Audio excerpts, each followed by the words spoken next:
Welcome to lab of Omega Scientific. आज जो हम एक्सपेरिमेंट करने जा रहे हैं उसका नाम है PN junction diode, zener diode and LED characteristic separators. इन एक्सपेरिमेंट्स को परफॉर्म करने के लिए आपको एक्सपेरिमेंटल बोर्ड की जरूरत पड़ेगी, ओमेगा द्वारा डिज़ाइन किए गए 6 पैच कॉर्ड्स की और एक वर्किंग मैनुअल जो कि आपको इसके साथ ही दिया जाएगा। एक्सपेरिमेंट परफॉर्म करने से पहले मैं आपको इस एक्सपेरिमेंटल बोर्ड के बारे में बता देता हूँ। इस एक्सपेरिमेंटल बोर्ड के अंदर एक हमारा मेन ऑन ऑफ स्विच है, साथ ही विजुअल इंडिकेशन है। 2 डुअल रेंज मीटर दिए गए हैं। एक 3 वोल्ट मीटर है, 3 वोल्ट और 30 वोल्ट का, जिसको आप एक स्विच के साथ सेलेक्ट कर सकते हैं रेंज को। दूसरा एक माइक्रो एमीटर दिया गया है, वो 10 मिली एम्पियर और 100 माइक्रो एम्पियर रेंज का है, उसको भी आप इस स्विच से सेलेक्ट कर सकते हैं। दोनों EDM 80 मीटर्स हैं। इसके अंदर एक रेजिस्टेंस दी गई है RS, ये सीरीज रेजिस्टेंस है, डायोड की प्रोटेक्शन सेफ्टी के लिए दी जाती है जो आप सर्किट में यूज़ करेंगे। 2 पावर सप्लाईज दी गई हैं, एक 3 वोल्ट की और एक 30 वोल्ट DC की। जो 3 वोल्ट DC की पावर सप्लाई है उसको हम डायोड के फॉरवर्ड में और LED के फॉरवर्ड में यूज़ करेंगे, और 30 वोल्ट की जब PN जंक्शन डायोड को रिवर्स में हम स्टडी करेंगे या जीना को रिवर्स में स्टडी करेंगे तब जरूरत पड़ेगी। दोनों ही पावर सप्लाईज को अगर हम एक्सट्रीम लेफ्ट में, मतलब clockwise direction, extreme clockwise direction में रखेंगे तो वोल्टेज आउटपुट यहाँ पर 0 मिलेगी। जैसे जैसे हम इसको रोटेट करेंगे क्लॉकवाइज डायरेक्शन में तो यहाँ वोल्टेज बिल्डअप होगी और ये मैक्सिमम 3 वोल्ट तक जाएगी और दूसरी वाली वोल्टेज 30 वोल्ट तक जाएगी। तो ये था एक्सपेरिमेंटल बोर्ड के बारे में। अब हम एक्सपेरिमेंट परफॉर्म करने जा रहे हैं। सबसे पहले हम PN जंक्शन डायोड को फॉरवर्ड में कैरेक्टरिस्टिक ड्रॉ करेंगे, जिसके लिए PN जंक्शन डायोड जो जिसके ऊपर मार्क है फॉरवर्ड, ये वाला डायोड यूज करेंगे हम, और 3 वोल्ट की पावर सप्लाई यूज करेंगे। सर्किट बिल्डअप करने के लिए आप इंस्ट्रक्शन मैनुअल का पेज नंबर 3 खोलिए तो आपको एक सर्किट डायग्राम मिलेगा जिसमें हम 3 वोल्ट की पावर सप्लाई यूज कर रहे हैं, 10 मिली एम्पियर का वोल्ट मीटर यूज कर रहे हैं, मिली एमीटर यूज कर रहे हैं, और 3 वोल्ट का हम वोल्ट मीटर यूज कर रहे हैं। सीरीज में रेजिस्टेंस है RS और फॉरवर्ड वाला हम डायोड लगा रहे हैं। तो मैं ये कनेक्शन ड्रॉ करता हूं। 3 वोल्ट की पावर सप्लाई यूज करनी है हमने, तो ये मैं RS से लगाता हुआ, मिली एमीटर को लगाता हुआ, डायोड को लगाता हुआ इसको ग्राउंड कर देता हूं। मिली एमीटर कनेक्ट हो गया है। अब वोल्ट मीटर के कनेक्शन देखिए। वोल्ट मीटर को मेरे को इस डायोड के क्रॉस लगाना है।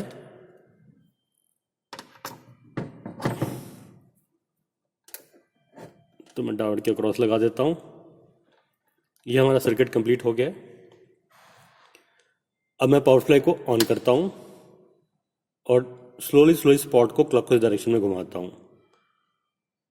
आपको एक टेबल बनाना पड़ेगा जिसमें आप नोट करेंगे forward voltage versus forward current. आपने इससे पहले ध्यान रखना है कि वोल्टेज जो मीटर की सिलेक्शन वाला रेंज है वो 3 वोल्ट पर होना चाहिए और जो मिली एमीटर वाला है वो 10 मिली एम्पियर होना चाहिए। वोल्टेज हमारा 0.5 वोल्ट हो गया है और करंट जो है रफली 0.5 मिली एम्पियर है। अब मैं वोल्टेज को इंक्रीज कर रहा हूँ, करंट भी साथ साथ इंक्रीज हो रहा है। ये आप वोल्टेज और करंट की रीडिंग नोट करते जाइए। वोल्टेज लगभग 0.75 वोल्ट हो गई है, करंट 2 मिली एम्पियर है। वोल्टेज यहाँ से मैंने पॉट एक्सट्रीम राइट पे कर दिया है जो कि 3 वोल्ट आ गया है, और डायोड के क्रॉस वोल्टेज 0.7 वोल्ट से ऊपर नहीं बढ़ी है और करंट हमारा 2 मिली एम्पियर आया। तो अगर आप इसको टेबल में ये पुट करेंगे वैल्यू फॉरवर्ड वोल्टेज और फॉरवर्ड करंट, तो आप देखेंगे अगर मैं X एक्सिस पर फॉरवर्ड वोल्टेज रखता हूँ और करंट को Y एक्सिस पर लेता हूँ तो वोल्टेज बढ़ते बढ़ते 0.7 वोल्ट हो गई है, इससे ऊपर नहीं बढ़ रही है, और करंट हमारा बढ़ता गया है, 2 मिली एम्पियर तक चला गया है। तो इस वोल्टेज को 0.7 जो वोल्ट आया हमारे, इसको नी वोल्टेज भी बोलते हैं। ये देखिए ऐसा कुछ आपके सामने ग्राफ का शेप आएगी, ऐसा कर्व बनेगा। अब हम परफॉर्म करते हैं जीना डायोड रिवर्स डायरेक्शन में। रिवर्स डायरेक्शन के लिए देखिए आप 30 वोल्ट की हमें पावर सप्लाई यूज करनी है, 30 वोल्ट ही मीटर यूज करेंगे, 100 माइक्रो एम्प का मिली एमीटर यूज करेंगे, वही RS सीरीज वाली रेजिस्टेंस लगेगी और रिवर्स वाला डायोड यूज करेंगे। देखिए मैं सर्किट अब रिवर्स वाले मोड पे वायर करता हूँ। पावर को ऑफ कर कर मैं वायर करूँगा।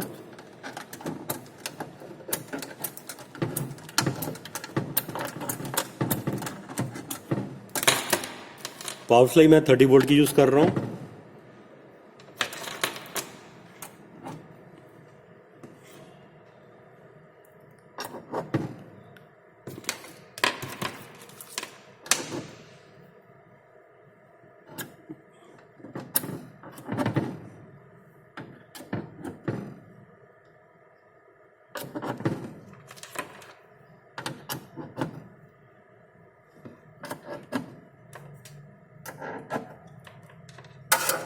वोल्ट मीटर मैं कनेक्ट कर रहा हूँ। वोल्ट मीटर को मैं 30 वोल्ट वाली रेंज पर रख देता हूँ और करंट को 100 माइक्रो एम्पीयर वाली रेंज पर रख देता हूँ। और पॉट को मैंने फुली क्लॉकवाइज किया हुआ है।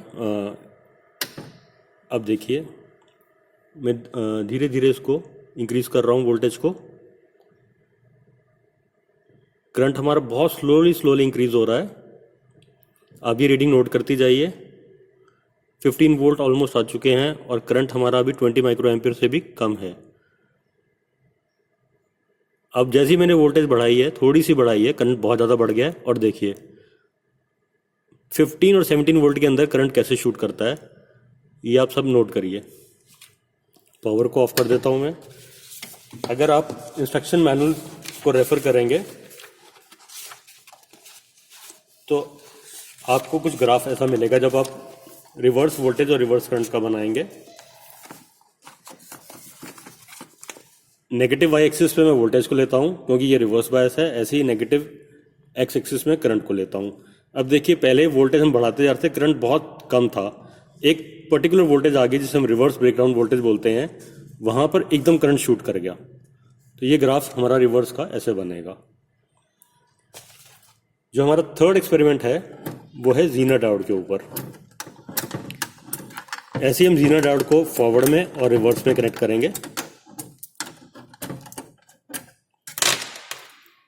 जीना डायोड के लिए भी हमें सर्किट बनाना है, उसमें 30 वोल्ट की पावर सप्लाई स्टडी लगानी होगी हमें।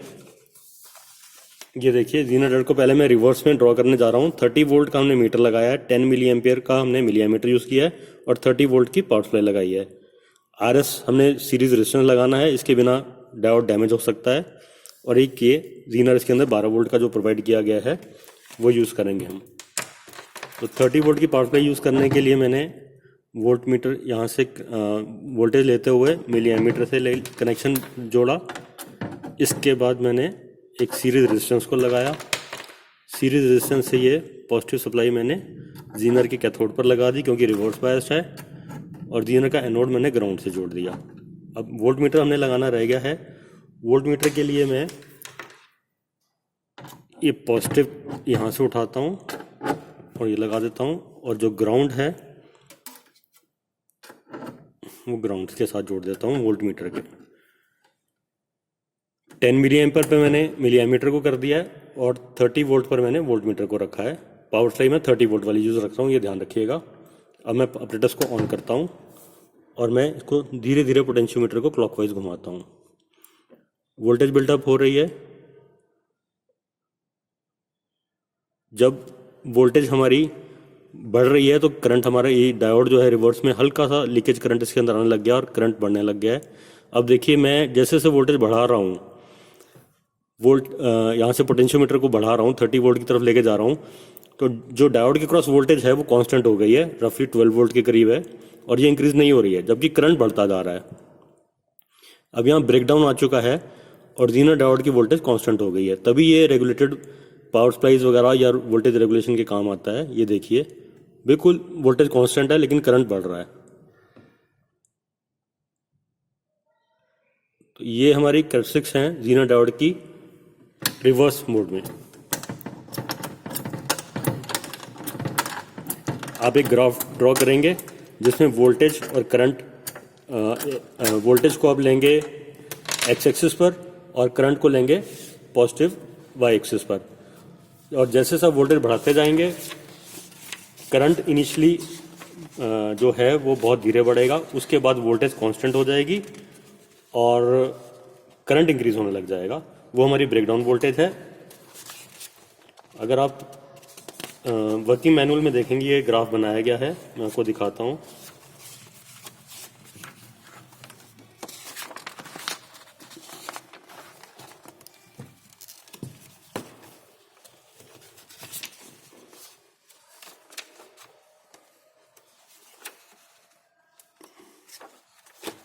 ये ग्राफ कुछ ऐसा बनेगा। इनिशियली वोल्टेज बढ़ती जाएगी, उसके बाद सैचुरेशन आ जाएगा, करंट बढ़ेगा, वोल्टेज नहीं बढ़ेगी। अब जीना डायोड को हम फॉरवर्ड बायस में कनेक्ट करते हैं। फॉरवर्ड बायस के लिए जो हम जीना डायोड, ये सेम जीना डायोड यूज़ करेंगे और इसमें हम जो पावर सप्लाई यूज़ करेंगे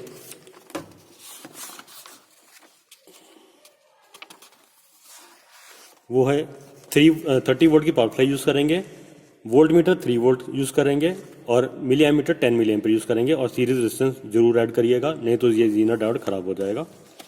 तो देखिए मैं कनेक्शन को वायर करता हूँ। 30 वोल्ट, पहले मीटर को मैं 3 वोल्ट पे सेलेक्ट कर लेता हूँ। मिली एमीटर मेरा 10 मिली एम्पीयर रेंज में है। पावर सप्लाई मैंने 30 वोल्ट यूज़ करनी है, तो मैं इसके साथ पहले मिली एमीटर लगाता हूँ। मिली एमीटर लगाते हुए मैं एक सीरीज रेजिस्टेंस ऐड कर देता हूँ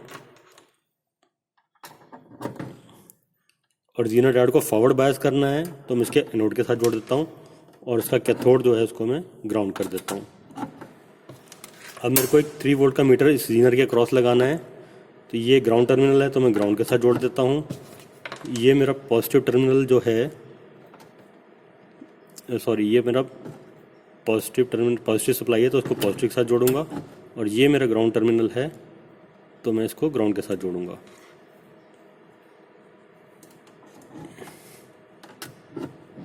एक्सपेरिमेंटल बोर्ड को ऑन करता हूँ। पावर सप्लाई को मैं धीरे धीरे क्लॉकवाइज डायरेक्शन में घुमाता हूँ। तो अब देखिए वोल्ट मीटर मैंने यहाँ 3 वोल्ट पर रखा है, 0.5 वोल्ट है। करंट मेरा जो है वो 10 मिली एम्पीयर रेंज पर है, तो 3 मिली एम्पीयर करंट आ गया है। मैं वोल्टेज को और बढ़ा रहा हूँ। करंट जो है मेरा 5 मिली एम्पीयर है, वोल्टेज 0.5 से थोड़ी सी इंक्रीज हुई है, 0.6 वोल्ट हो गई है। अब देखिए ये वोल्टेज कांस्टेंट हो गई है लेकिन करंट बढ़ता जा रहा है। तो जो डायोड का जो फॉरवर्ड बायस के अंदर जो ड्रॉप है दैट इज़ 0.7 वोल्ट है, इससे ऊपर नहीं हो रहा है और करंट हमारा बढ़ता जा रहा है। तो ये हमारी डायोड की फॉरवर्ड कैरेक्टरिस्टिक्स हैं जीना डायोड की, जो कि लगभग सिमिलर हैं पीएन जंक्शन डायोड की फॉरवर्ड कैरेक्टरिस्टिक्स के। अब हम थर्ड पार्ट में एलईडी की फॉरवर्ड कैरेक्टरिस्टिक ड्रॉ करेंगे। इसके लिए आपको सर्किट डायग्राम जो दिखाया गया है उसके अंदर हमने एक 3 वोल्ट का मीटर यूज़ किया है, 3 वोल्ट की पावर सप्लाई यूज़ की है, सीरीज़ में एक रेजिस्टेंस आरएस लगाया है, एक 10 मिली एम्पीयर का मीटर यूज़ किया है। तो देखिए अब हम इसको 10 मिली एम्पीयर रेंज पे ही रखते हैं, उसको 3 वोल्ट पर ही रखते हैं और पावर सप्लाई जो हम यूज़ करेंगे वो 3 वोल्ट की यूज़ करेंगे। 3 वोल्ट की पावर सप्लाई से पहले मैंने एक मिली एमीटर कनेक्ट कर दिया है। इस मिली एमीटर का जो पॉजिटिव है वो सीरीज रेजिस्टेंस से लगाते हुए एलईडी के पॉजिटिव पर लगा दिया है। मिली एमीटर ये था।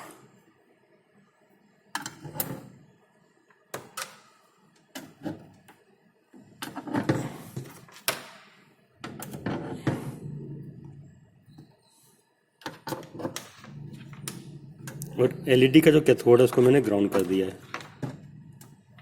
वोल्ट मीटर जो मुझे लगाना है एलईडी के क्रॉस लगाना है, ये मैंने एलईडी के एनोड पर वोल्ट मीटर लगा दिया है और ये कैथोड पर या ग्राउंड पर लगाने से सेम हो गया।